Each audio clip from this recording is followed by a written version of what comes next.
મહિલાઓની સલામતી સુરક્ષાને લઈ ક્રાઇમ બ્રાન્ચની 30 દિવસની રાત્રિના ખાસ drive. SG highway, SP ring road, riverfront સહિતના વિસ્તારોમાં સઘન પેટ્રોલિંગ. અસામાજિક તત્વો સામે કડક કાર્યવાહી. વડાપ્રધાન મોદીએ પીએમ કિસાનનો 21મો હપ્તો રિલીઝ કર્યો. ગુજરાતના 49.31 લાખ ખેડૂતોને 986 કરોડથી વધુની સહાય મળશે. ખેડૂતોને સહાય મંજૂરી પત્રોનું વિતરણ કરાયું.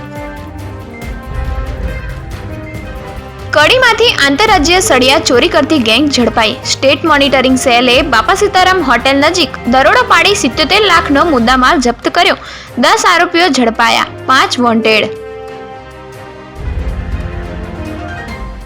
આણંદમાં સરદાર પટેલની 150મી જન્મજયંતિ નિમિત્તે એકતા પદયાત્રા યોજાઈ. અમૂલ ડેરીથી ટાઉન હોલ સુધીની જિલ્લા કક્ષાની એકતા પદયાત્રામાં વિદ્યાર્થીઓએ સાંસ્કૃતિક કૃતિઓ રજૂ કરી.